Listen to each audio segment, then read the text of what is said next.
got to see what you see. You are doing a great work in me. I've decided I can't stand still. No, you have given me purpose. All my heart is yours. All my life is yours. I will make a move for you, for you. All my heart is yours. All my life is yours. I will make a move for you. Make a move for you. Make a move. Make a move. Make a move for you. I will make a move. Make a move. Make a move for you. I will.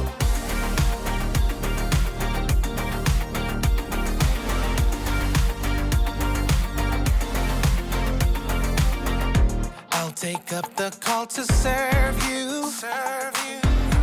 You have given me a job to do. I wanna love the world just like you. Yeah, you have given me purpose. All my heart is yours. All my life is yours. I will make a move for you, for you. All my heart is yours. All my life is yours. I will make a move for you. Make a move for you. Make a move. Make a move. Make a move for you. I will make a move. Make a move. Make a move for you. I will.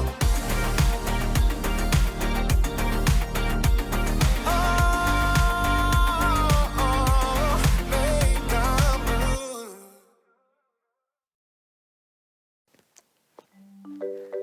Hey, welcome to Story Lab. This week, we're talking about faith, while we take a look at the story of someone who found himself in a tight place.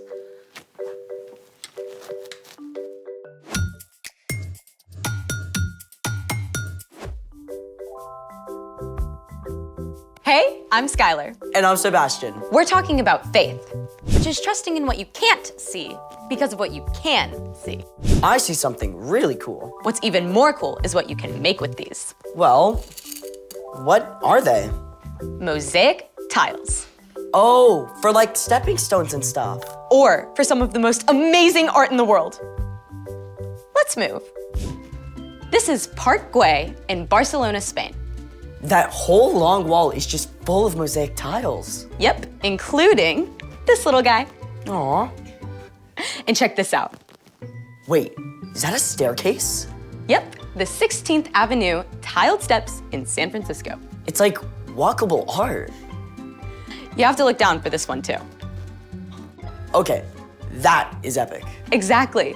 It's the Great Pavement of the Westminster Abbey in London, England. King Henry VIII commissioned it to show the story of creation. This is a close-up. It's about 750 years old. I wonder how many feet have walked across that. Millions and millions, I bet. All right, now I'm itching to create. That's great, but first, we have a challenge. A sticky one. Which is? We gotta figure out which glue to use. Then, Let's do it. So what have we got here? Exhibit A, your classic school glue. Exhibit B, hot glue. You need to stick with a grown-up to use a hot glue gun. I see what you did there. And Exhibit C, super glue. Grown-up alert number 2. If we want to make a mosaic, we need to stick these glass tesserae. Slow down, vocabulary queen. Tesserae? Tesserae, a small tile, glass, or other material used in the construction of a mosaic. That's better. We need to stick these glass tesserae to this tile base. So, we're gonna test each glue to see how well it sticks the tiles together? You got it. A good glue has both strong adhesion and cohesion. You just did it again. Adhesion is the ability of a glue to stick to a surface. Cohesion is the ability of a glue to stick to itself. I guess that makes sense. If the glue doesn't stick to itself, then you just get 2 separate layers of glue paint. Bingo. So, let's stick to it. Up first, school glue.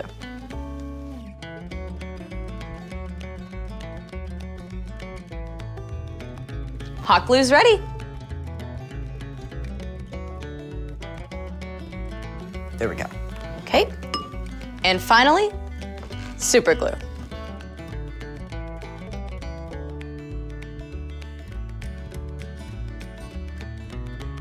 Now we could sit and watch the glue dry for 10 minutes. Or we could do this.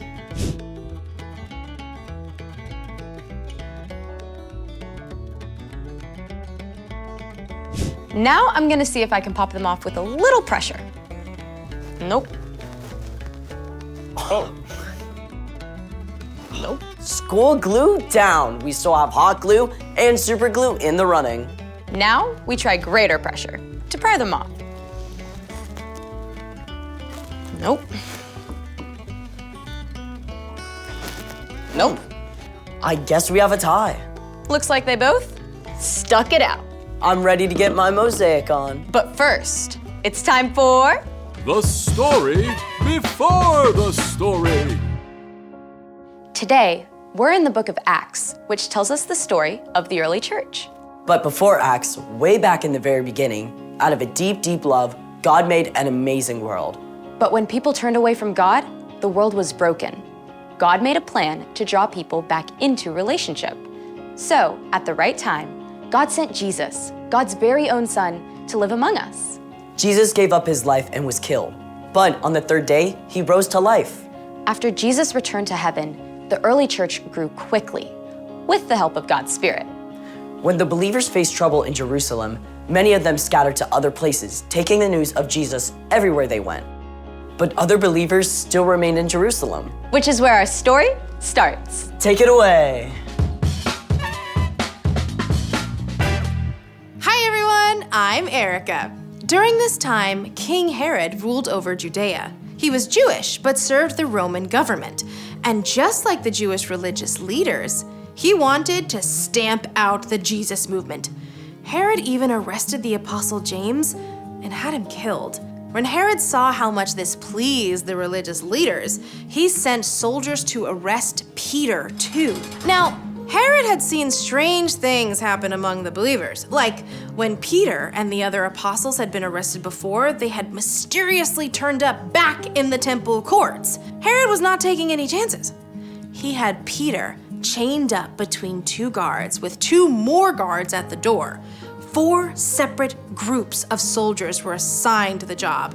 Herod made plans to bring Peter out for a big public trial right after the Passover festival. But while Peter was stuck in prison, the other believers didn't give in to despair. Day and night, they prayed to God. Please, Jesus, save Peter. You alone have the power to free him. The night before Peter was to be put on trial, he managed to sleep. I don't know how. This cannot have been comfortable, all chained up. As Peter slept, an angel appeared, and light blazed in the dark cell. Apparently, this wasn't enough to wake Peter because the angel struck him on the side to wake him up. What? I'm awake. Quick, get up. And just like that, the chains fell off Peter's wrists. Put on your clothes and sandals. Put on your coat. Follow me. Peter did exactly as the angel said, but the whole time, he was convinced that he was dreaming. They passed the first set of guards, and then a second set of guards, but no one seemed to notice them at all. When Peter and the angel arrived at the heavy iron bars leading into the city, the gate opened. seemingly all by itself. Peter followed the angel right out of the prison and down the street. When they reached the end of the street, the angel disappeared. Peter shook himself and looked around, and the truth hit him all at once. This was no dream. It was real life. Now I know without a doubt that the Lord has sent his angel and rescued me from Herod's clutches. I bet Peter felt like doing a dance right there in the street. Instead of awaiting trial and death in the morning, he was free, and he could not wait to share the news. Peter headed straight for the home of his friend Mark's mother, Mary, where the believers often met to pray. He knocked as loudly as he dared. At last, a servant girl named Rhoda came to answer. Who is that? It's me, Peter. When Rhoda realized it was Peter, she was so excited to tell everyone that she ran back inside without actually opening the door first. It's Peter! Peter's at the door! You're out of your mind! It must be his angel. But in the midst of this debate, Peter kept knocking. When they finally opened the door, they were absolutely amazed to discover that it actually was Peter. There was a huge commotion, but Peter signaled for them to be quiet. Then he explained the whole story. Tell the other believers about this. After sharing his story, Peter left the believers. In the morning, the prison guards were shocked to discover that Peter was gone. They searched everywhere, and when they couldn't find him, Herod was so enraged he had the guards killed. But in spite of all this, the early church continued to grow. The end. I bet Rhoda got teased for a long time about leaving Peter at the door. You pray so hard for something, but sometimes it can still be a surprise when you actually get it. So, what's our part in the story? Well, you may never end up in prison like Peter, but there will be times when you feel completely stuck with no way through. Maybe you've studied and studied, but you just can't seem to understand math. Or you've been trying really hard to be kind to your younger sister, but every time she bugs you, you can't help from snapping at her. I remember when I started at my new school, it was really hard for me to make new friends. I felt so alone. It's tough feeling stuck. But when you're in a place like that, you can be certain of one thing. No matter how frustrated or alone you feel, God is right there with you. When you ask God for help, God promises to provide patience, perseverance, encouragement, and hope. And sooner or later, you will get through it. That's what I like to hear. For sure. See y'all next time. Bye. So here's the thing. God is with you, even when you feel stuck. I've been trying to imagine what an angel might look like. Me too. Think we're anywhere close? I think if we actually saw an angel, it would blow our minds. True story. Thanks for joining us in the Story Lab. See you next time.